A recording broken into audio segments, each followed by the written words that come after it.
Have you ever scrolled through the McGee Co website, absolutely fallen in love with their gorgeous curated aesthetic, and then immediately gotten sticker shock from the prices? You are definitely not alone. I love to change out my decor with the seasons, but spending hundreds of dollars every few months just isn't realistic. So today I am sharing 5 easy McGee Co DIY dupes to elevate your home without breaking the bank. We are creating high-end home decor on a budget using simple dollar store finds and a little bit of creativity. Grab a warm cup of coffee, get cozy, and let's get into these high-end transformations. Don't forget to hit that subscribe button if you love budget-friendly interior design as much as I do.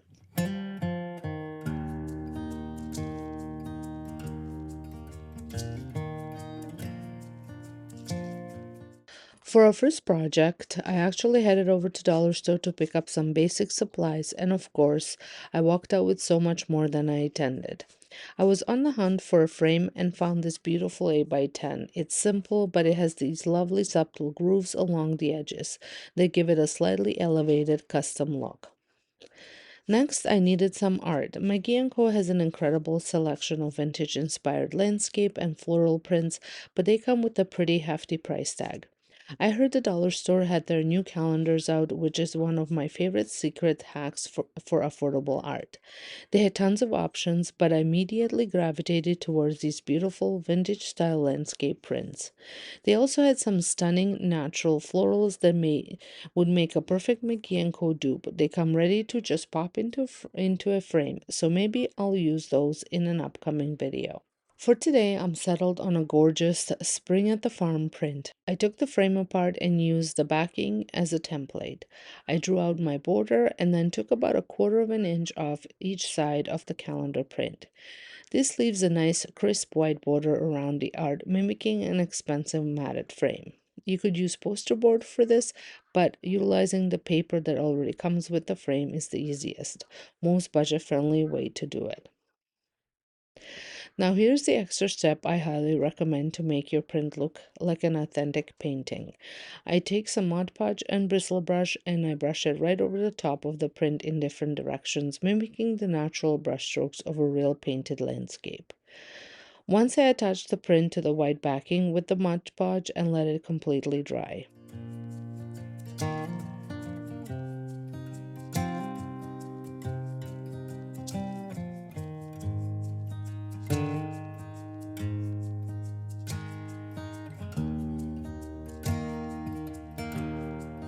I reassemble the frame. The texture it leaves behind is incredible. And here is how it looks styled on my built-in shelf. I absolutely love the cozy curated vibe it brings to the space.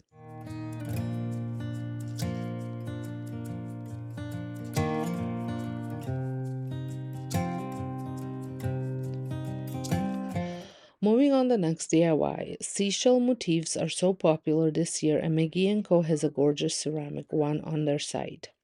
I was originally hunting for a larger shell mold to pour in my own plaster, but while browsing the Dollar Tree craft section, I found this small plaster seashell. I thought it would make the most beautiful little trinket dish to hold rings on a nightstand or in a bathroom. To give it that high-end look, you could definitely paint it with your favorite warm white paint, but I love the raw plaster tone. Instead, I went straight in with the bronze gilding wax from Dixie Belle. Using a small brush, I carefully applied the wax along the front and back of the scalloped edges. Then I just used my finger to gently smudge and blend the wax inward. This simple blending technique instantly ages the piece and makes it look so much more expensive.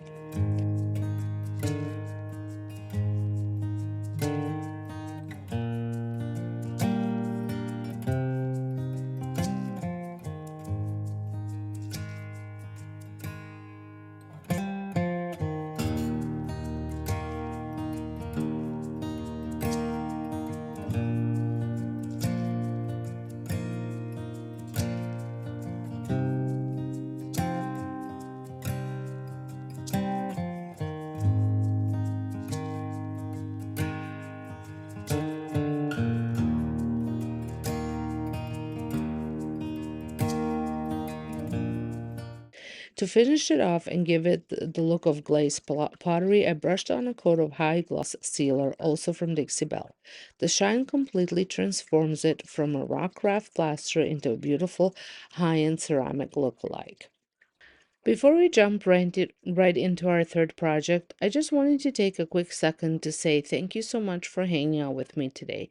If you are enjoying these budget-friendly high-end DIYs so far, it would mean the world to me if you gave this video a quick thumbs up. I would also love to hear from you down in the comments. Do you have a dream McGee Co piece that you'd love to see me try and dupe next? Let me know. And if you're new here and love creating a cozy, beautiful create at home without the luxury price tag, be sure to hit that subscribe button so you never miss a project. All right, let's get back into the DIYs and check out our next dupe. While this next piece is inspired more by antique farmhouse than McGee & Co., it perfectly complements the collected organic modern vibe we are going for.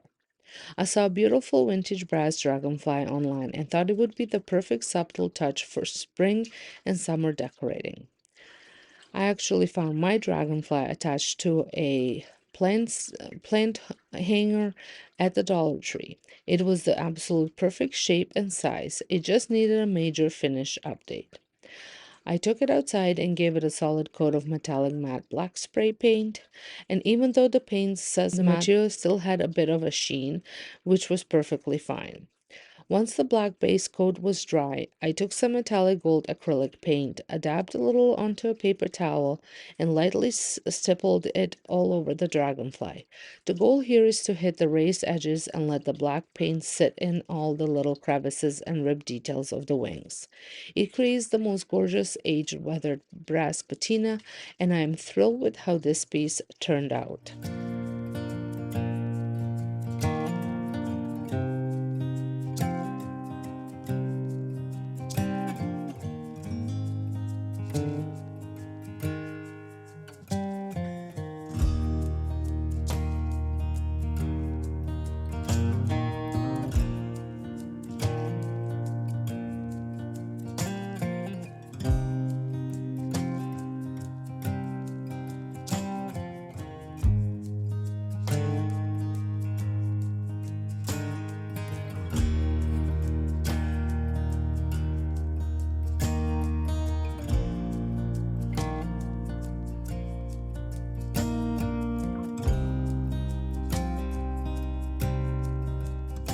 For our fourth project, we are recreating a beautiful structured wooden open book holder. I picked up two bamboo cutting boards from the dollar store. Because they're meant for food, they come with a factory sealer on them. To make sure our stain absorbs evenly, I took my sanding block and gave the tops, bottoms, and all the edges a real good rough sanding to break through the barrier.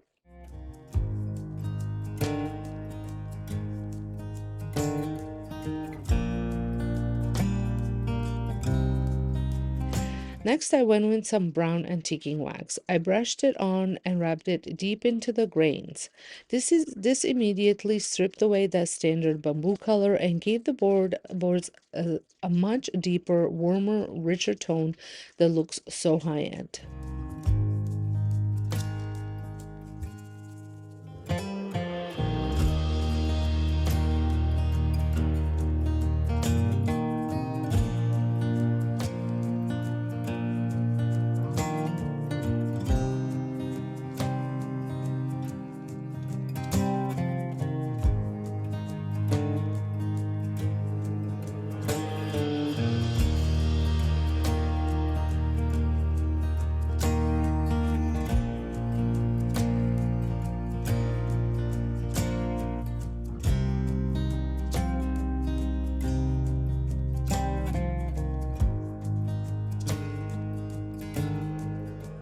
To create the interlocking X shape, I grabbed the triangular ruler my husband had handy in the garage and found the exact halfway point of the boards. Marked off about a half-inch wide section going exactly halfway down each board.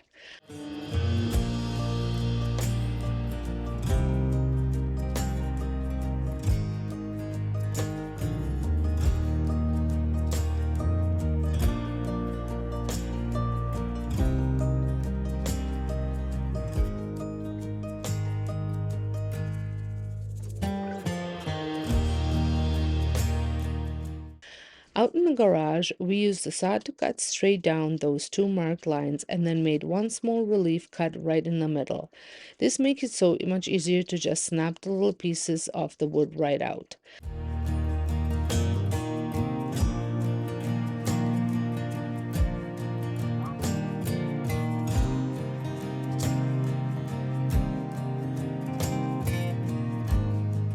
I used a little utility knife and some pliers to clean up the edges and snap off any remaining splinters.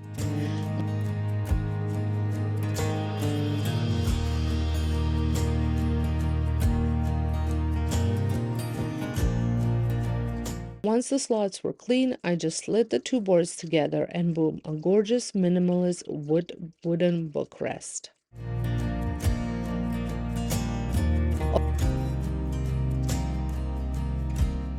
Over the weekend, I was dropping off some donations in Valley Village and decided to pop inside to see if they had anything interesting. I came across this large wicker vase. Textures were huge last year and are still incredibly popular, especially oversized woven urns on the McGee Co website that sell for hundreds of dollars. Because mine was so large, it was the perfect candidate for a dupe. First, I had to do some demo. I removed the bottom stand and the old fake florals, which unfortunately left behind a really yucky red paint or glue residue. Did decide to keep the iron band with the two little ring handles around the neck.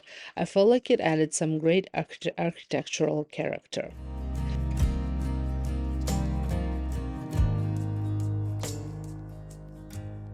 I took my sanding block and worked on roughing up the shiny clear coat on the wicker, focusing heavily on sanding away as much of the red residue as I could.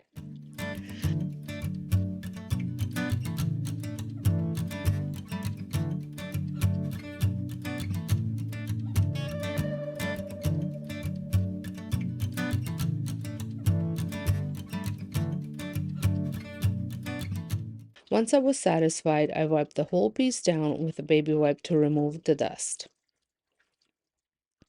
To update the color, I used a walnut gel stain. Gel stain is perfect for wicker because it sits on the surface and glazes it.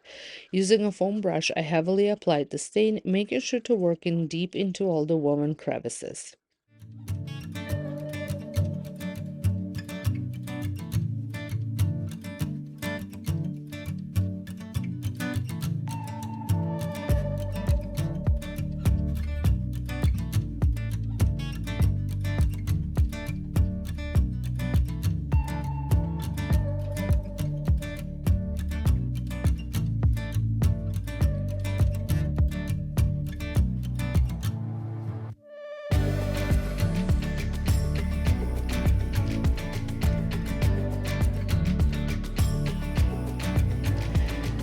Your foam brush will absolutely disintegrate by the end of this process, so just use a cheap one. I even applied some stain to the inside rim for a cohesive look.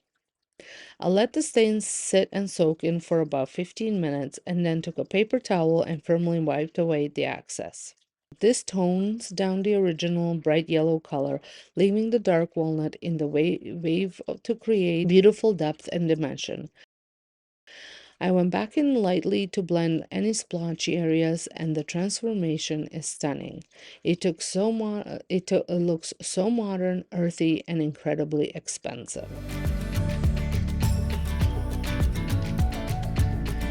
And there you have it, 5 incredibly easy, budget-friendly DIYs that bring that high-end McGee Co aesthetic right into your home. I am so happy with how every single piece turned out, but I would love to know which one is your favorite. Let me know down in the comments below. If you enjoyed this video and want to see more luxury dupes and cozy home decor DIYs, please give this video a big thumbs up and don't forget to subscribe to DIYs with Sonja. Thank you so much for watching, and I will see you in the next one.